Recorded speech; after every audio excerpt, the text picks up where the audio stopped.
Sahabat Zona Channel, pernahkah kalian mendengar istilah disleksia? Jika belum, kalian wajib menyimak video ini hingga selesai.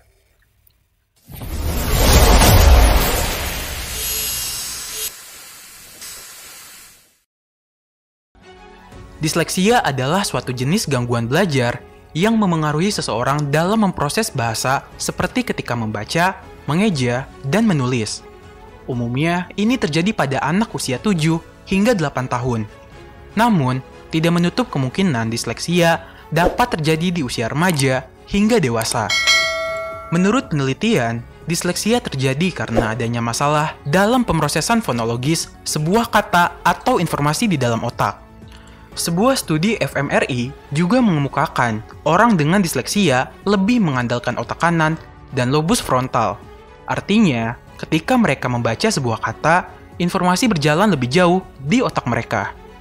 Bagi orang dengan disleksia, masalah utama dalam membaca adalah ketika ia harus menghubungkan huruf-huruf dalam sebuah tulisan dan menulisnya secara fonetik. Pada kata dalam bahasa Indonesia, misalnya, mereka akan kesulitan dalam mengeja, membaca, dan menulis terutama pada konsonan rangkap seperti NY, NG, SY, dan KH. Untuk mengenal lebih lanjut soal disleksia, kalian harus tahu dulu nih jenis-jenis disleksia berdasarkan faktornya. Pertama, disleksia primer. Disleksia jenis ini sering sekali dikaitkan dengan faktor keturunan. Penderita disleksia primer umumnya sudah menunjukkan gejala-gejala disleksia sejak usia dini. Gejala ini dapat berlanjut dan bersifat permanen hingga usia dewasa. Umumnya, penderita disleksia primer adalah laki-laki. Meskipun demikian, beberapa penelitian menerangkan bahwa sebenarnya disleksia dibawa oleh kromosom X yang ada pada ibu dan bersifat resesif. 2. Disleksia sekunder. Disleksia sekunder merupakan jenis disleksia yang dialami oleh seseorang yang menderita cedera pada otak atau brain damage di usia yang sangat muda. Kerusakan otak inilah yang membuatnya mengalami gangguan membaca bahkan ketika ia beranjak dewasa.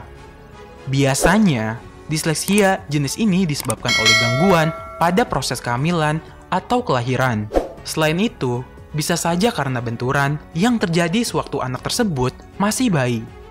Ketiga, disleksia traumatis. Disleksia jenis ini biasanya dialami oleh orang dewasa. Hal ini disebabkan benturan keras atau penyakit lain, seperti stroke misalnya, yang mengakibatkan cedera pada otak sehingga fungsi kebahasaan terganggu. Pada penderita disleksia traumatis, seringkali kehilangan kemampuan membaca.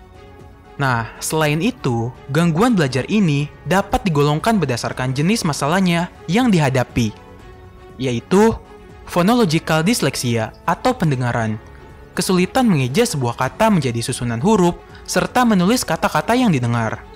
Kedua, surface dyslexia, tidak mampu mengenali satu kata sehingga sulit diingat dan dipelajari. 3. Rapid naming deficit, tidak mampu menyebutkan angka maupun huruf yang dilihat. Keempat, double deficit dyslexia, yaitu tidak mampu memisahkan suara untuk menyebutkan huruf dan angka. Dan kelima, visual dyslexia, yaitu kondisi yang ditandai kesulitan untuk memaknai kata yang dilihat. Selain karena faktor keturunan, gangguan proses kehamilan, atau cedera pada otak, para peneliti masih belum menemukan faktor utama dari gangguan disleksia ini. Namun baru-baru ini, sebuah studi dilakukan oleh para peneliti di Universitas Rennes di Prancis. Dimuat dalam jurnal Proceedings of the Royal Society B, mengungkapkan bahwa kondisi mata yang asimetris dinilai menjadi salah satu penyebab gangguan disleksia terjadi. Nah, lalu gimana sih cara mengenali gejala disleksia? Gejala disleksia mungkin dapat dideteksi sejak dini, bahkan sebelum anak-anak mulai membaca. Untuk mengetahui gejalanya, mari kita kelompokkan menjadi 3 grup.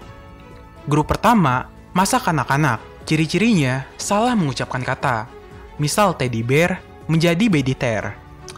Kedua, kesulitan mempelajari lagu, nyanyian anak-anak, atau lirik yang berirama. Ketiga, kesulitan menyebutkan objek-objek familiar serta kata umum. Keempat, kesulitan mengingat dan mengikuti sebuah instruksi atau arahan dalam susunan. Dan kelima, kesulitan menjelaskan sebuah cerita atau peristiwa dengan urutan logis. Grup kedua, pada masa sekolah. Ciri-cirinya, kesulitan mempelajari nama-nama huruf dan fenomena. Kedua, kesulitan pada huruf atau kata yang terlihat atau terdengar mirip seperti huruf F dan V. Ketiga, kerap mengubah kata ketika membaca dengan keras. Keempat, kesulitan menguraikan bunyi huruf dalam sebuah kata. Kelima, kesulitan mengingat ejaan kata kala menerapkan ke dalam tulisan. Selanjutnya, grup ketiga pada masa remaja dan dewasa.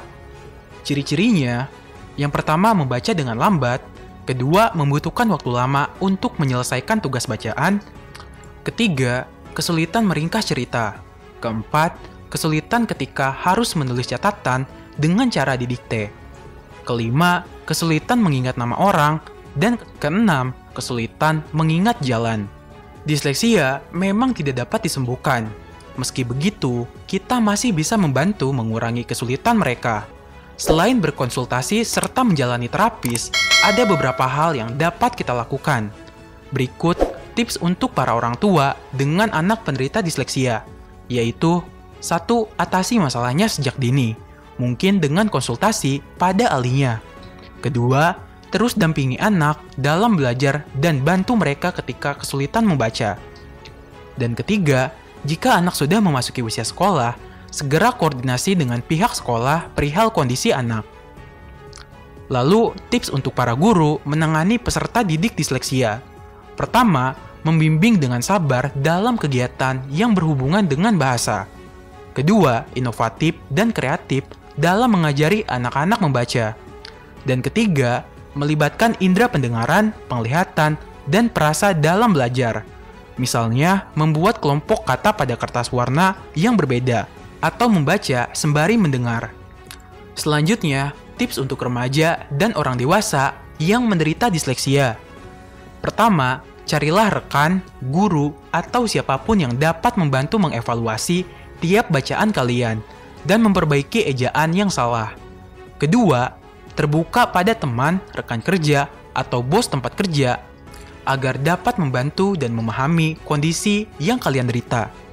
Dan ketiga, manfaatkan teknologi seperti aplikasi perekam suara atau aplikasi speech to text.